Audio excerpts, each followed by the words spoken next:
Winter fishing got you down? Can't catch that bass? I got something for you. What's going on, guys? It's CSFISH. Welcome back to my channel. I hope you guys are doing great. Hopefully you guys had a wonderful holiday. I know it's late in the January month, but we're just going to kick it off right here for 2023. If you guys are brand new to my channel, do me a solid by smashing that subscribe button down below, following me, and hitting that thumbs up, because you never want to miss an episode with me, because you don't know what I'm going to get into. But tell me, how's it working for you anglers out there that are, fishing every single day and then still can't get a bite because the fish do something awkward in the winter months, in the cold ones, and when it gets real cold? I know you're in pain.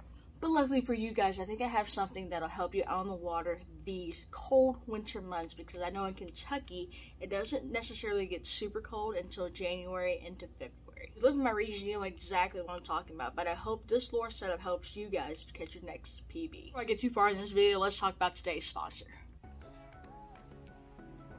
Mystery Tackle Box. Mystery Tackle Box has been a huge supporter of the CSFISH channel for so long.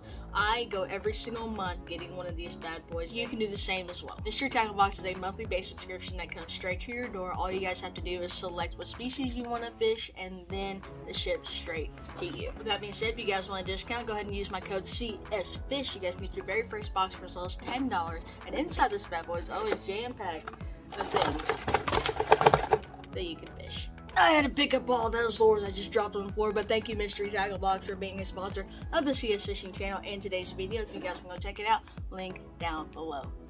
Daniel and I fished our very first tournament, and this year I want to focus on teaching you guys the things that I know. So this is one of the quickest tips that I can give you, especially during the months that we are consumed in as of right now. In Kentucky, it's super cold between January and February, and I think this is where this lure shines the most. When Daniel and I fished that very first tournament, I'm going to put some clips up for you guys. We fished that very first tournament, you guys see that we are fishing around what we call stick-ups.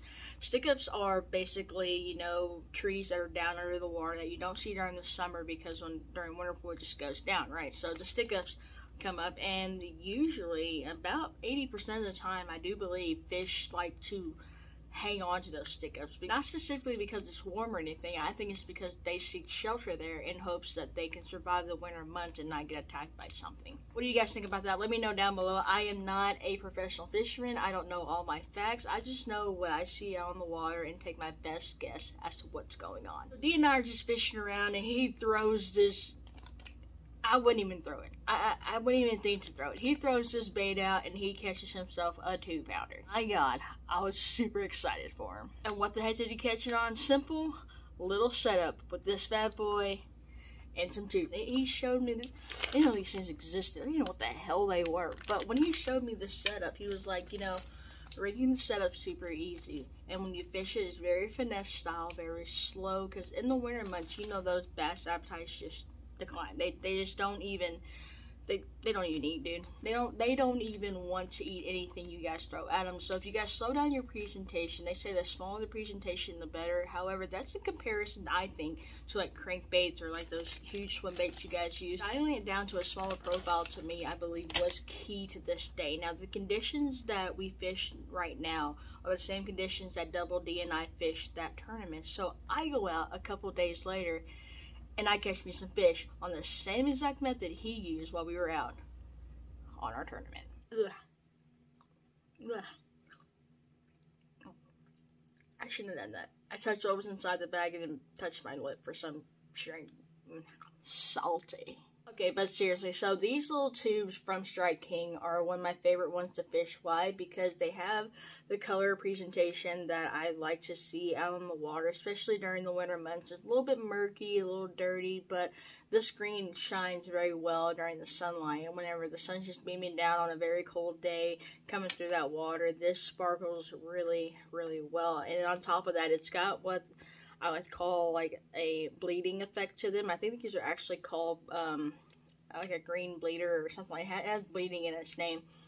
And it profiles a fish that has been either injured slightly, or also that, after mating season, the bleeding of the tails of the back of the fish. Anglers like to take it and like stick their hook at the very top. Here, let me I like to stick their hook at the very top, go through, and then it kind of sticks out like this. That's not what I like to do. Daniel taught me a really great tip, was that you need to go inside of the actual cavity of the jig. Now, if I can get all these little flanges out of the way, inside the cavity of the jig, do you guys see that? Sticking that head in there and then just forcing it its way into that little area. Now, going up into the jig, you want to be careful because that little, you know, the little hole that you guys stick your line in will rip it. Now, this is probably not the most appropriate jig to use with it, but I find that these jigs work the best for me. Once you guys get it properly positioned up in the jig, and you guys see that little nubby knob there, if you guys just want to penetrate it through the skin of the actual tube, you all will get what this little hole is right here. And inside that hole, you guys are going to stick your line in and utilize it that way. That way, whenever you guys fish it, and you're just fishing it like this, across cover, across play downs, across stick ups, whatever you guys want to call them, it's not going to get caught as often as you would if that little head was sticking out. I learned that from Daniel because, you know, he's my professional fisherman. And he said that is the best way to ever rig a tube. Now, there are several ways to rig a tube, but this is what I find the best and the most effective way out on the water. I hope this lure helps you guys out. Get out there and grab you some big old fish this winter. I will see you all out on the water soon, but until then, tight lines and keep fishing.